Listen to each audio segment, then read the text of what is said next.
Great, thank you very much. Hi, everybody. So my presentation, does anyone really need RAC? I hid my Power to Postgres logo on that first slide there, which is usually prominent as I start, since I'm speaking to an Oracle audience today. And thank you, it's a pleasure to be here. So just a quick, who am I? It's a long time since I've spoken at any Oracle user group events, so I'm sure that nobody knows who I am. I live in the French Alps with my family, where I love cycling, mountain biking and skiing. I actually started out as an Oracle DBA with Oracle 7, worked with Oracle through to Oracle 12c. And then after 20 years as an Oracle DBA, I started working with Postgres a few years ago. And I'm now a senior database consultant with EDB. And because obviously that's not enough, I've just started a part-time PhD in computer science as well. So why have I decided to talk about RAC?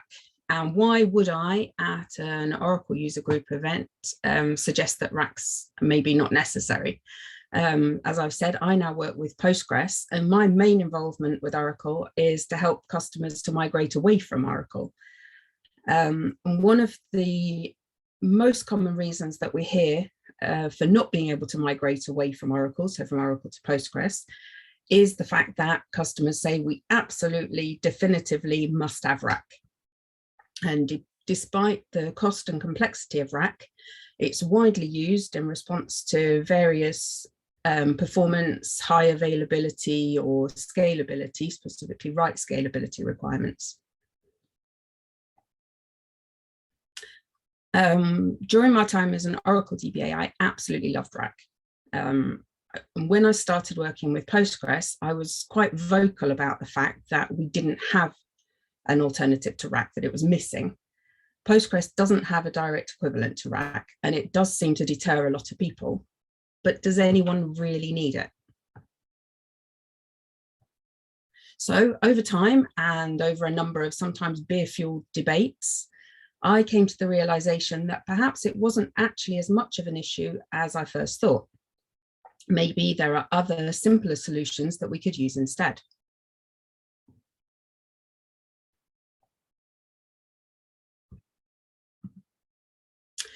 A colleague pointed me to Morgan's Norgaard's 2003 white paper, You Probably Don't Need RAC, and it seemed like a good starting point for the talk. So Norgaard said that if you have a system that needs to be up and running a few seconds after a crash, you probably need RAC.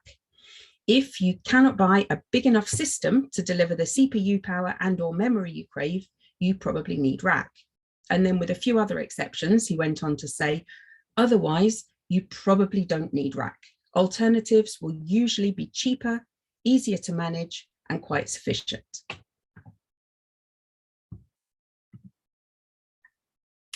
He didn't seem to have changed his mind in 2011, where he said in an interview, RAC still has all the hallmarks of something people want to buy. It increases complexity immensely, it's expensive, it requires specialists that are increasingly hard to find, there are always excellent alternatives, and it's pretty much perpetually unstable. So today I'll talk briefly about what RAC is, and then what it does, why it's used, and the specific requirements that it fulfills. And then look at the different tools and methods that are available that I think fulfill the same requirements for the vast majority of applications, with the idea of looking at whether or not Norgaard's original statement is still true. So I'm assuming that most of the audience here is already familiar with RAC, so I'll go quickly over the what is RAC section. And I apologize in advance for oversimplification in the diagrams and explanations. The idea is just to give a general overview of what RAC does and why it's used. So RAC, or Real Application Clusters, to give it its full name, was introduced in Oracle 9i in 2001 as an alternative to the classic single instance database architecture. And I'd already been working with Oracle databases for a few years at that point, and I remember it seeming very new and exciting. So the RAC architecture allows several instances to be associated with a single database.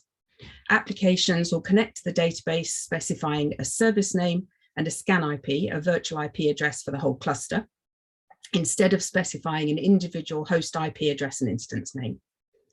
An aside is that from version 19C, RAC's now only available in Enterprise Edition, not in Standard Edition.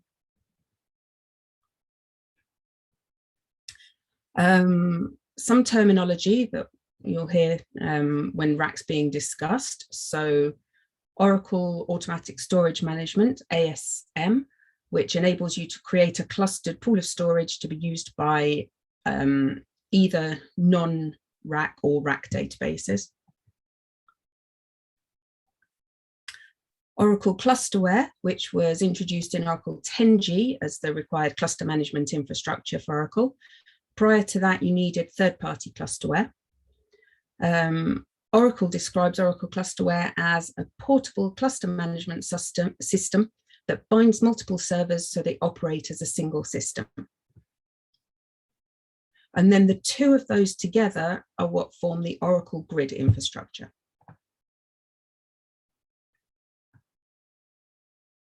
So RAC's not a single product, but rather an architecture. And then to give an idea of that, the instructions for setting up a RAC cluster, which you can find in the 2-day plus real application clusters guide, and gives the outline of those steps. So first of all, you need to ensure that your server prerequisites are met. Create your operating system users and groups and configure SSH. Configure a network between the servers. Configure your shared storage. Install the grid infrastructure, so as we've just seen, Oracle Clusterware and Oracle ASM. Configure the clusterware. Install your Oracle RAC software, and then create your database. So installation and configuration of RAC is really not a trivial task. It's a whole architecture that you need to carefully design and build to the specific requirements of your application. What are the benefits of RAC? So Oracle quotes high availability and scalability as the two main benefits of the RAC architecture. So to quote from them, Oracle real application clusters allow customers to run a single Oracle database across multiple servers in order to maximize availability and enable horizontal scalability while accessing shared storage. User sessions connecting to RAC can fail over and safely replay changes during outages without any changes to end user applications, hiding the impact of the outages from end users. The database spans multiple hardware systems and yet appears as a single unified database to the application. So the no application changes being required needs to be perhaps taken with a pinch of salt, because I've seen that applications that work well with RAC have usually been designed specifically to take advantage of the RAC architecture. An additional use case that Oracle quotes for RAC is to consolidate database environments. They say reduce infrastructure costs and the complexity of database environments by running more Oracle database instances on fewer servers without compromising isolation requirements. But in my experience, based on discussions with clients and colleagues, I think consolidation of database environments isn't considered as a use case for RAC by most people.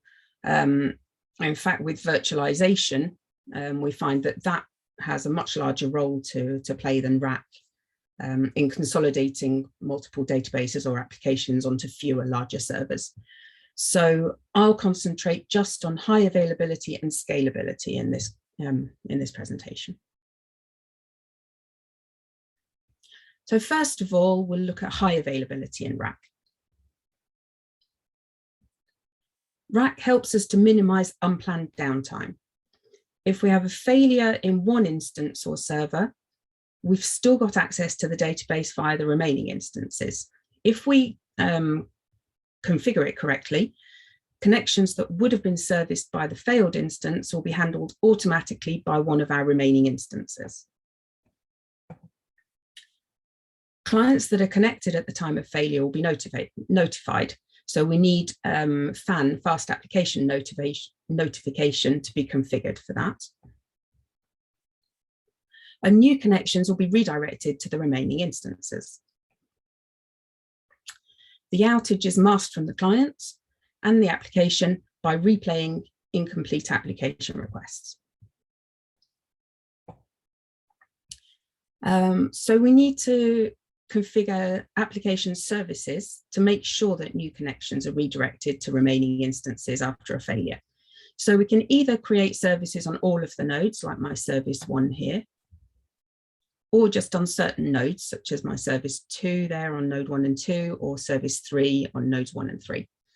We can also configure our services with a set of preferred and allowed nodes to increase the options available in case of failure. So here, an application will specify the scan IP and a service name to connect to the database rather than by specifying a specific instance. So here, for example, a connection to service 1 could be routed to any of the 3 nodes.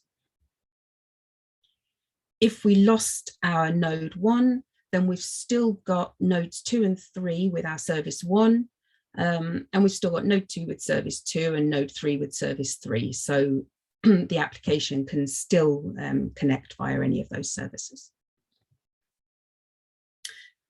What RAC, of course, doesn't protect us from is disk failure. A failure at the storage level in this example would cause unplanned downtime, but also data loss, because in this example, we've just got a single copy of our shared database files. So we need to eliminate that single point of failure at the storage level. And generally, we'd achieve that through a combination of a backup and restore policy and either physical or logical replica databases. And I'll look at that shortly. And that's not a surprise to anyone. It's not a secret. Oracle itself tells users that tight integration with Oracle Active Data Guard, which provides physical replication, and Oracle Golden Gate, which provides logical replication, enables IT teams to maximize Oracle database availability and protection using proven Oracle maximum availability architecture best practices. RAC also helps to minimize downtime for planned maintenance as well as unplanned outages, as we can use it to implement rolling upgrades and patching on a server-by-server basis. In terms of scalability, how does RAC provide that? So instances can be added to the cluster without application changes if and when we need additional resources. So from our 2-node cluster here, we can add nodes to extend to a 4, 5, or even more node cluster. Application connections can then be shared amongst a greater number of instances, which will presumably give us more resources. The RAC administration and deployment guide says that the combined processing power of the multiple servers can provide greater throughput and Oracle RAC scalability than is available from a single server. Although certain benchmark tests show that it's not always the case, so as usual, it's testing in your situation to find out what gives you the best throughput. So why we absolutely must use RAC. Many Oracle users are resistant to the idea of letting go of RAC, whether that's staying with Oracle or moving to a different database system. And I completely understand that. Having spent over 20 years as an Oracle DBA, I absolutely loved RAC. I even loved the complexity of it, but possibly mainly because I enjoy a challenge. I particularly loved the fact that if we lost an instance or even 2, our application could keep running without interruption. Unfortunately, we needed that reassurance because instances did go down on a regular basis. And perhaps if we hadn't had RAC, we would have put more effort into making sure that didn't happen. Until I started working with Postgres, where RAC wasn't available to me, I didn't really stop to think about how reliant I'd become on it. Of course, we should plan for the situation where an instance or server fails and make sure that it causes little or no downtime, but we shouldn't expect that to be a normal part of our day-to-day operations. So when our customers are looking at the possibility of migrating from Oracle to Postgres, and sometimes while they're explaining to us why they just can't do that, they tell us things like, we need 0 downtime, 5 nines availability, 100% write availability, read scalability, write scalability.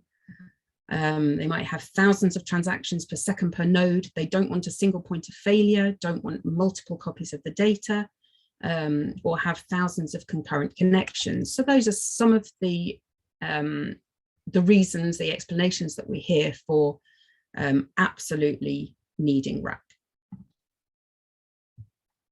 And most of those are genuine requirements, but not necessarily reasons not to consider alternatives to RAC. So I'll have a look at some of them in more detail and see where any limitations of Postgres or any other standalone database might be, and what methods and tools we have that could respond to those requirements. So these different requirements generally fall into the high availability and scalability categories. So high availability might be stated as 0 downtime, 100% availability, 3, 4, or 5 nines availability, no single point of failure, which in this case refers to instance failure, as we've already seen that RAC doesn't take into account database failure. Bearing in mind, of course, that a true guarantee of 0 downtime, 100% availability is extremely difficult or impossible.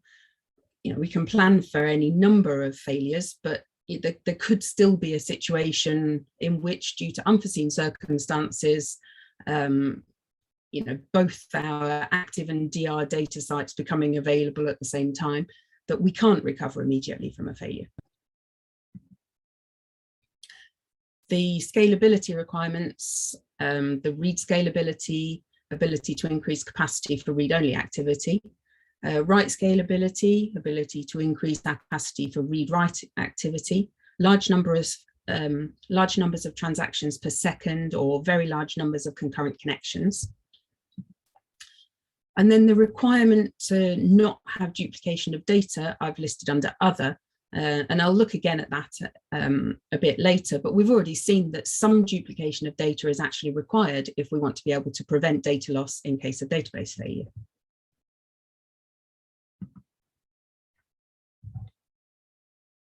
So just like a single standalone Oracle instance or a single standalone instance of any database, a single standalone Postgres instance doesn't provide us with high availability or scalability. There are obviously some limitations. So first, considering availability. Because our application is accessing a single database instance that accesses a single set of database files on a single server, if we have network failure, instance failure, for example, we lose one or more of our main database processes, a disk failure, or a server outage, our application will no longer be able to access the database, and we have unavailability and ultimately unhappy users. In terms of scalability, it's generally recommended to configure Postgres to allow only a relatively small number of concurrent connections. The default value for max connections, the maximum number of concurrent connections that we can establish to the database, is 100. And conventional wisdom suggests that it shouldn't be set higher than around 300 to 500 in most cases. Because of the Postgres one process per connection model, there are non-negligible OS overheads associated with opening large numbers of concurrent connections, even if the majority of those connections are mostly idle, and that can cause significant performance problems.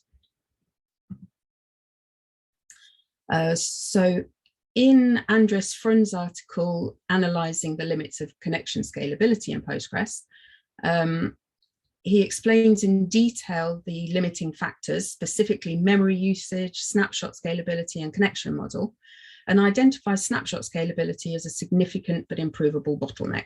So the graph on this slide is from his article, and it shows how much throughput decreases as the number of mostly idle connections increases. There is good news from that though. So in his subsequent post, Andres describes the improvements that he contributed to Postgres 14, which has recently been released, which significantly reduced the snapshot scalability bottleneck. And you can see the results of his benchmark tests here, which suggests that even with up to 10,000 idle connections, throughput remains stable. So that's become less of an issue now. In terms of throughput, transactions per second, various different benchmarks suggest that a single Postgres node can handle some tens of thousands of transactions per second for certain workloads. And I've included a chart here taken from an EDB blog. I've put the link to that blog, full details of the test and the hardware and parameter settings used are listed there. So that's going to be sufficient for the vast majority of applications, but there are applications out there that need to process hundreds of thousands or even more, potentially complex transactions per second. And that's going to be too much to ask of a single node of either Postgres or any database. So given those limitations, what are the alternatives to RAC available to us? So I'll look at the method and tools available to respond to each of the requirements. I'll continue to look at Postgres in particular, because that's what I work with currently, but most of the methods are relevant no matter which database solution we use. The open source nature of Postgres means that in addition to the inbuilt options, we've also got many third-party tools available, whether they're open source or proprietary options. As a disclaimer, I haven't used all of the tools that I talk about here. They're not necessarily endorsed or supported by EDB. I mention them just to discuss the fact that they exist and that they provide certain useful functionality. So as always, rigorous testing will be needed before implementing anything in a production environment. And if in doubt, you could always ask an EDB consultant for help. So firstly, high availability. One of the main methods for ensuring continuous availability of any system is to avoid single points of failure. In the case of a database system, as we've seen, that includes both the database itself, the data files, and the database instance, our memory and processes that are accessing the database. In order to eliminate this single point of failure, most database systems will provide us options that allow us to replicate a primary database to one or more replica or standby databases. Postgres has inbuilt options for both physical and logical replication, with a variety of different options for each of those. So from a primary database, we can have physical replication, which is an all or nothing copy of the entire database instance that's kept up to date by continually applying changes to the standby as they occur on the primary. This method uses exact block addresses and byte by byte replication. This can be via log shipping, sometimes known as warm standby, whereby wall files, so they're the writer head log files, so the wall is continually archived from the primary and used by the standby for continuous recovery. Or it can be via streaming replication, where the changes are applied almost immediately on the standby database, rather than waiting for a wall file to be copied over and applied.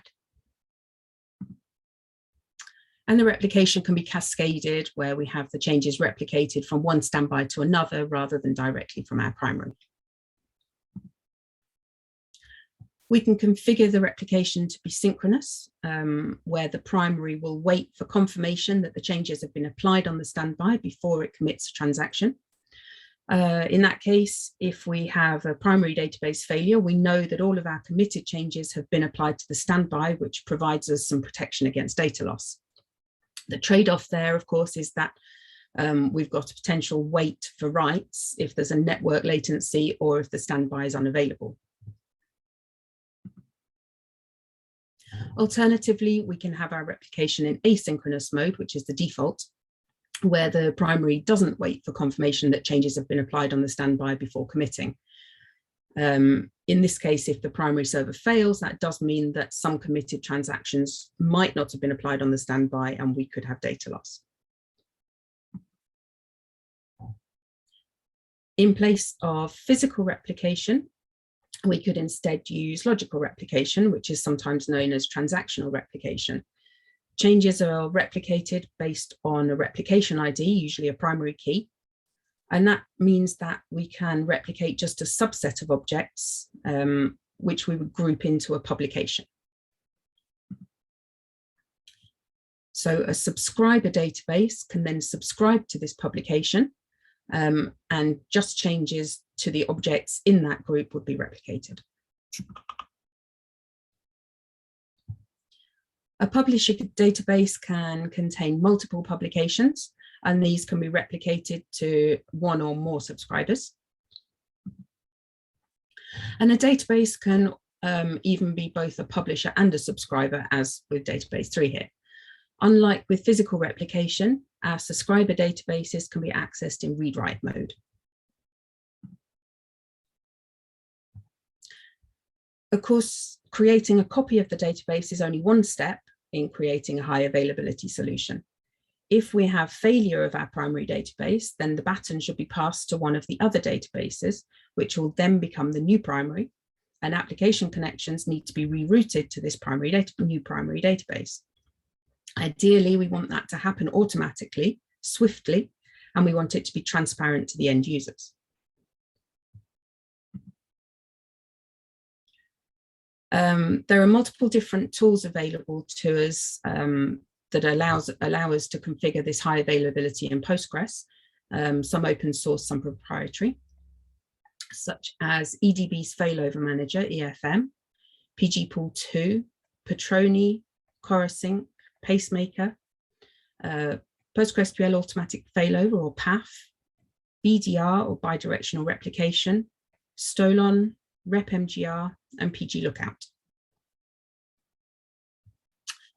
In general, we want a high availability solution to have certain characteristics or functionality.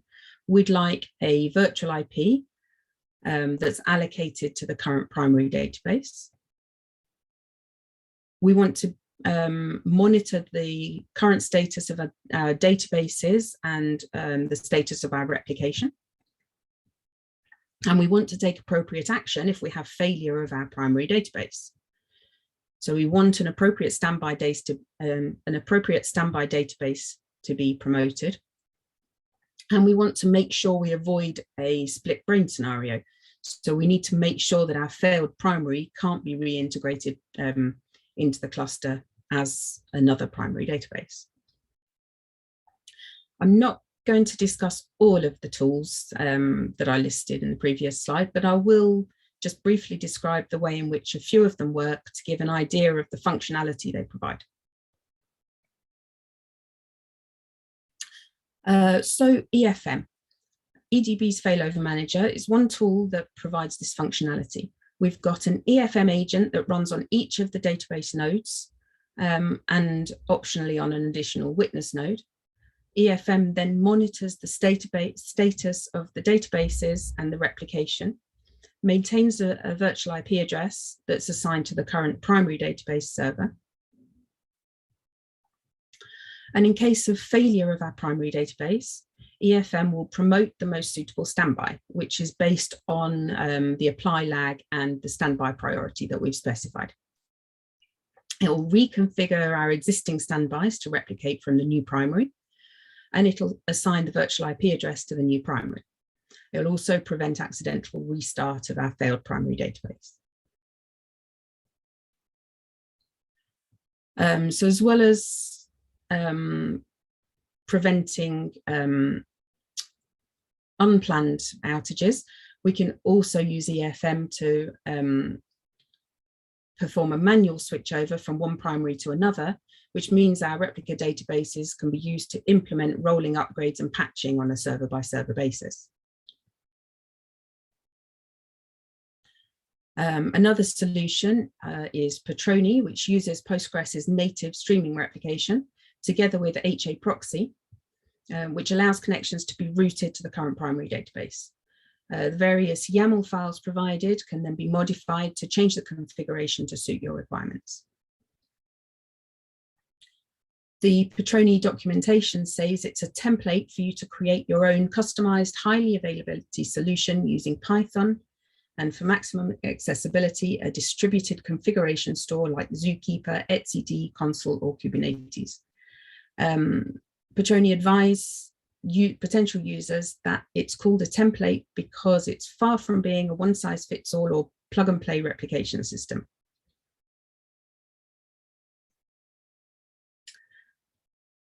Corosync and Pacemaker is a widely used stack that allows users to implement a high availability cluster. Pacemaker is a cluster resource manager which detects and recovers from node failures by making use of the messaging and membership capabilities provided by your cluster infrastructure, which in this case is Corosync. So Corosync provides cluster infrastructure functionality, maintaining the quorum information.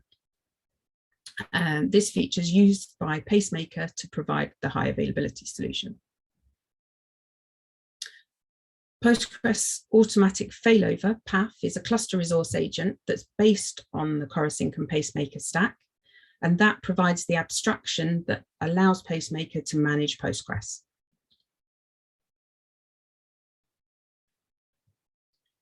I'll now look at some of the options that provide scalability. Some of the methods that can provide scalability are connection pooling, to allow a greater number of connections, application connections to our database. Read-only replicas, which will provide read scalability. Multi-master replication, which can provide write scalability. Load balancing, which allows us to better manage use of our available resources. Or sharding, which allows us to split a database across multiple servers. Firstly, connection pooling. A connection pooler maintains a pool of connections to the database that can be reused by new connection requests. This can allow a relatively small number of database connections to service a large number of application connections. We can establish new application connections and close existing ones, but the pool of database connections remains constant. So fewer connections are created on the database and less time is taken establishing and closing connections than without a connection pooler. Examples of connection poolers for Postgres are pgpool2, although this actually does more than just connection pooling, and pgbouncer, which is a tool that concentrates on doing its one job as a connection pooler well. Read-only replicas, sometimes known as hot standbys, can be used to provide read scalability. So as we've seen, we don't want multiple copies of the data is sometimes used as an argument for not wanting to use replication in order to provide read scalability. So whilst I can see that we might not want many copies of our database, we've already seen that it's actually desirable to have at least one additional copy of the database in order to provide high availability and to protect against data loss. So RAC users will commonly use either Golden Gate or DataGuard, or a combination of the two, to create a replica database for reporting and or for disaster recovery. Multi-master replication or bidirectional replication can be used to provide write scalability. We'll have multiple copies of the database which exist in read-write mode. Changes made to any of the databases will be replicated to the others. Certain applications are going to be better suited than others to this method of replication. Ideally, applications will be written so that conflicts where two nodes try to modify the same data at the same time are avoided as much as possible.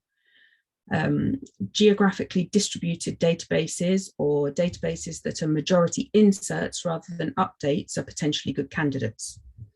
Any multi-master replication solution will need to handle any of these conflicts if and when they do arise.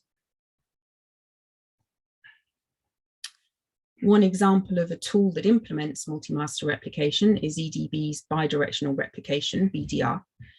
BDR provides loosely coupled multi-master logical replication using a mesh topology. This means that you can write to any server and the changes will be sent directly, row by row, to all of the other servers that are part of the same BDR group. Since this isn't a BDR sales presentation, I won't discuss all of the different BDR functionality, but there are various different architectures that you can set up according to the requirements of a particular application.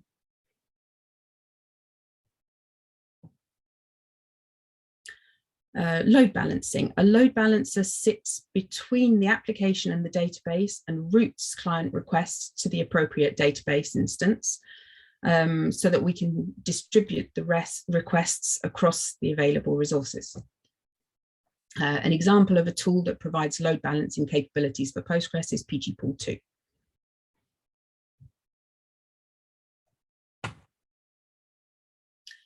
Sharding, or horizontal partitioning, is the practice of storing a subset of the data in a number of independent databases. So we could, for example, split our data geographically per country or region. This would make sense where an application naturally accesses just a subset of the data in the database. For example, regional sales teams that access just the data for their own region.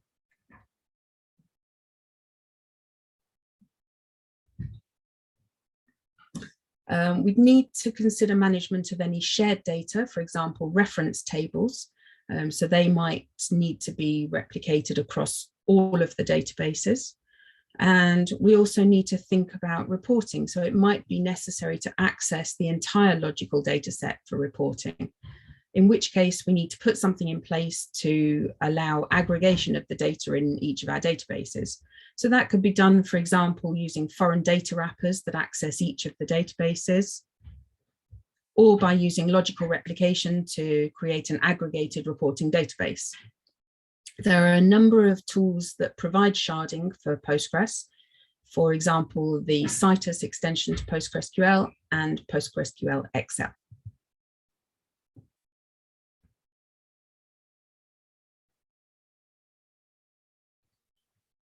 Designing a highly available, scalable architecture. There isn't a single ideal, highly available performant architecture. The architecture that you design will depend on the requirements of the particular applications that are going to run against your database. You'll need to ask questions such as, what workload does this architecture need to support? Is it for reporting or OLTP? What's my ratio of reads to writes? How complex are my SQL statements? How many transactions per second do I expect? Will the database be hosted on-premise or in the cloud? How large is the database, or how large do I expect it to grow to? What are the business requirements? What level of write availability or read availability is required? What's the recovery point objective, RPO, so the maximum permitted data loss? What's my recovery time objective, the RTO, or maximum permitted length of an outage? What are my uptime requirements? So, for example, how many nines? So in particular, we could consider workload. So do we have an application with 100 transactions per second or tens of thousands? Do we have just a handful of concurrent connections, or have we got thousands? Do we have a few gigabytes sized database or many terabytes? Can we accept losing 24 hours of data, or do we have to ensure that we don't lose any data? Can we afford to wait a few hours to be up and running after an outage, or do we need to be back up and running immediately? So if we're in this first scenario, we need to make sure that any architecture we design can deliver the level of performance and availability that we need, but keep it simple where possible. So this scenario with a small database, a light workload, and a fairly relaxed RPO and RTO, we don't need a solution involving multi-master replication, load balancing, and connection pooling. It's going to be unnecessarily complex and expensive. A standalone database with a daily, well-tested backup may well be sufficient. On the other hand, if we have a large database with a high workload and an RPO and RTO close to zero, then a standalone database clearly isn't going to be enough, and we need to put in place some other solutions.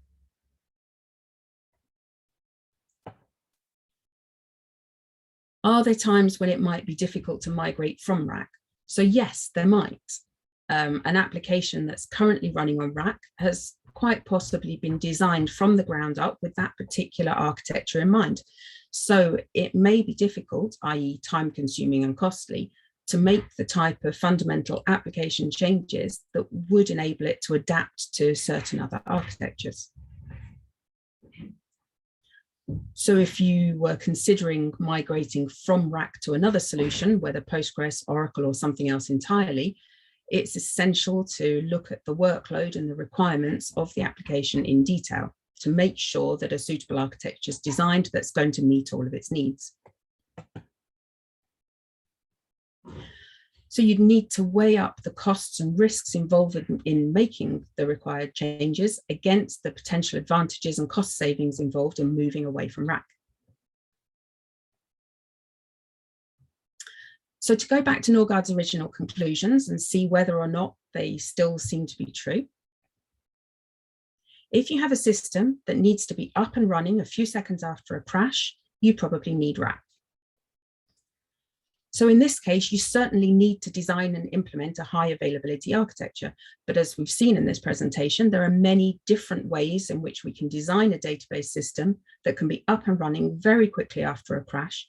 So the solution doesn't necessarily need to involve RAC. If you cannot buy a big enough system to deliver the CPU power and/or memory you crave, you probably need RAC. In fact, machines with enough memory and CPU to cope with even the most demanding of workloads are now fairly readily available. And even if this wasn't the case, the different replication options available in Postgres mean that servers can be clustered to provide the resources required. If you need to cover your behind politically in your organization, you can choose to buy clusters, Oracle, RAC, and what have you, and then you can safely say, we've bought the most expensive equipment known to man. It cannot possibly be our fault if something goes wrong or the system goes down. Okay, fair enough. So that argument might still hold true in some organizations. And I'll leave the last word to Norgaard, as I don't think I can say it any better. Otherwise, you probably don't need RAC. Alternatives will usually be cheaper, easier to manage, and quite sufficient. So thank you. That's the end of my presentation. Thank you very much for listening.